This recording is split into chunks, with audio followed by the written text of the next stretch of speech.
ओम साईं राम अध्याय 16। माया नहीं भूलती। साईं बाबा कहा करते थे, मैं फ़कीर हूँ, ना तो मेरे स्त्री है और ना ही घर द्वार। सब चिंताओं को त्याग कर मैं एक ही स्थान पर रहता हूँ, फिर भी माया मुझे कष्ट पहुँचाती है। मैं तो उसे भूल चुका हूँ, परंतु माया मुझे नहीं भूलती। श्री हरि की यह माया ब्रह्म आदि को भी नहीं छोड़ती, फिर मुझ सरीखे फ़कीर का तो कहना ही क्या। परंतु श्री हरि की शरण जो लेंगे वे उनकी कृपा से माया जाल से मुक्त हो जाएंगे। इस प्रकार बाबा ने माया की शक्ति का परिचय दिया। भगवान श्री कृष्ण भागवत पुराण में उद्धव से कहते हैं कि संत मेरे जीवित रूप हैं, और बाबा का यही कहना कि वे भाग्यशाली जिनके समस्त पाप नष्ट होने हैं, वे मेरी उपासना की ओर ही अग्रसर होते हैं। यदि तुम केवल साईं साईं का ही स्मरण करोगे तो मैं तुम्हें भव सागर से पार उतार दूंगा। इन शब्दों पर विश्वास करो, तुम्हें अवश्य लाभ होगा। मेरी पूजा के निमित्त सामग्री व अष्टांग योग की आवश्यकता नहीं है, मैं तो भक्ति में ही निवास करता हूँ। अगला पहरा भीमाजी पाटिल का क्षय रोग निवारण। नारायण गांव निवासी भीमाजी पाटिल को सन 1909 में क्षय रोग हो गया। अनेक प्रकार की चिकित्सा से भी कुछ लाभ न हुआ।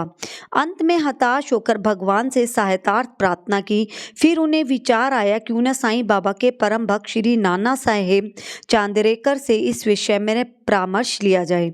अतः उन्होंने अपनी स्थिति पूर्ण विवरण सहित उनके पास लिख भेजी और उचित मार्गदर्शन करने के लिए प्रार्थना की। प्रत्युत्तर में श्री नाना साहब ने लिख दिया, अब तो केवल एक ही उपाय शेष है, और वह है साईं बाबा के चरण कमलों की शरण लेना। नाना साहब के वचनों पर विश्वास कर उन्होंने शिरडी प्रस्थान की तैयारी की। शिरडी में उन्हें मस्जिद में ले जाकर लिटाया गया। श्री नाना साहब और श्यामा भी इस समय वहां उपस्थित थे। बाबा बोले कि यह पूर्व जन्म के बुरे कर्मों का ही फल है, इस कारण मैं इस झंझट में नहीं पड़ना चाहता। यह सुनकर पाटिल बोले, मैं बिल्कुल निस्सहाय हूँ, हे दीनों के शरण मुझ पर दया करो। इस प्रार्थना से बाबा का हृदय द्रवित हो गया और वे बोले, अच्छा ठहरो, चिंता न करो, तुम्हारे दुखों का अंत शीघ्र होगा। कोई भी कितना भी दुखित और पीड़ित क्यों ना हो, जैसे ही वह मस्जिद की सीढ़ियों पर पैर रखता है वह सुखी हो जाता है। मस्जिद का फकीर बहुत ही दयालु है और वह तुम्हारा रोग भी निर्मूल कर देगा। वह तो सबकी रक्षा करता है। रोगी को हर 5वें मिनट पर खून की उल्टियां हुआ करती थी, परंतु बाबा के समक्ष उसे कोई भी उल्टी न हुई।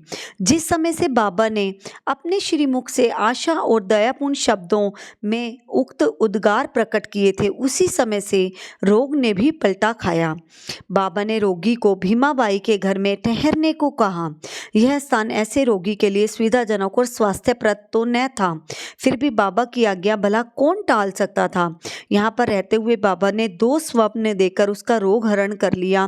पहले स्वप्न में रोगी ने देखा कि वह एक विद्यार्थी है और शिक्षक के सामने कविता कंठास न कर सकने के कारण दंड भोग रहा है।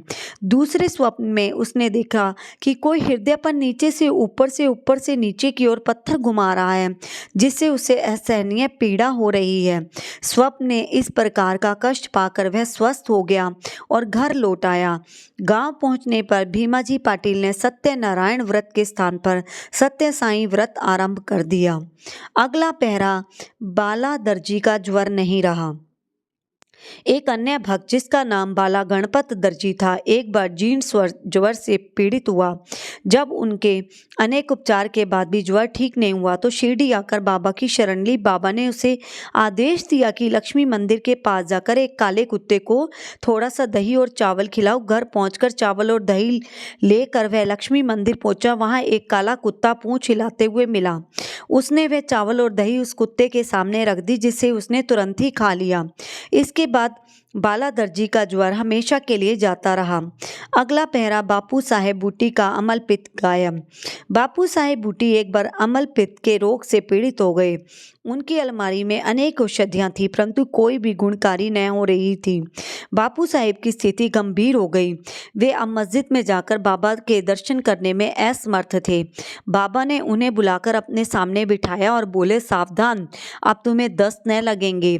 अपनी उंगली उठाकर फिर कहने लगे, लगे, उल्टियां भी अवश्य रुक जाएंगी। बाबा ने ऐसी कृपा की कि रोग समूल नष्ट हो गया और बूटी साहेब पूर्ण स्वस्थ हो गए। एक अन्य अवसर पर भी वे हैजा से पीड़ित हो गए, फलस्वरूप उनकी प्यास अधिक तीव्र हो गई। डॉक्टर पिल्ले ने हर तरह के उपचार किए, परंतु स्थिति न सुधरी।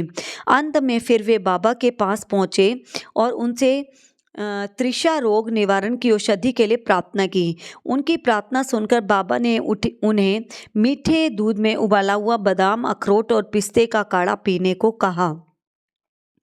अगला पहरा आलंदी की कर्ण पीड़ा का नाश। आलंदी के एक स्वामी बाबा के दर्शनार्थ शिरडी पधारे। उनके कान में असहनीय पीड़ा हो रही थी, जिसके कारण उन्हें एक पल भी विश्राम करना दुष्कर था। उनकी शल्य चिकित्सा भी हो चुकी थी, फिर भी स्थिति में कोई विशेष परिवर्तन ना हुआ था, दर्द भी अधिक था। वे किंग कर्तव्य विमूढ़ होकर वापस जाने के लिए बाबा से अनुमति मांगने लगे। यह देखकर श्यामा ने बाबा से प्रार्थना की कि स्वामी के कान में अधिक पीड़ा है, आप इन पर कृपा करो। बाबा आश्वासन देकर बोले, अल्लाह अच्छा करेगा। स्वामी जी पुनः वापस लौट गए और एक सप्ताह के बाद उन्होंने शिरडी पत्र भेजा कि पीड़ा शांत हो गई है, परंतु सूजन अभी भी पूर्ववत ही है। सूजन दूर हो जाए इसके लिए वे शल्य चिकित्सा यानी ऑपरेशन कराने बम्बई गए, लेकिन जब शल्य चिकित्सा की भी कोई आवश्यकता नहीं रही थी। अगला पहरा मूंगफली से उपचार। एक अन्य भक्त काका महाजनी को अतिसार हो गया। बाबा का सेवा क्रम कहीं टूट न जाए, इस कारण वे एक लोटा पानी भरकर मस्जिद के कोने में रख देते थे, ताकि शंका होने पर शीघ्र ही बाहर जा सकें। श्री साईं बाबा को तो सब मालूम ही था, फिर भी काका ने बाबा की सूचना इसलिए नहीं दी कि वे रोग से शीघ्र ही मुक्ति पा जाएंगे। मस्जिद में फर्श बनाने की स्वीकृति बाबा से प्राप्त हो चुकी थी, परंतु जब कार्य प्रारंभ हुआ तो बाबा क्रोधित हो गए और उत्तेजित होकर चिल्लाने लगे, जिससे भगदड़ मच गई। जैसे ही काका भागने लगे, वैसे ही बाबा ने उन्हें पकड़ लिया और अपने सामने बिठा लिया। इस भगदड़ में कोई आदमी मूंगफली की एक छोटी सी थैली वहां भूल गया। बाबा ने एक मुट्ठी मूंगफली उसमें से निकाली और छीलकर दाने काका को खाने के लिए दे दिए। स्वयं बाबा ने भी उसमें से कुछ मूंगफली खा ली।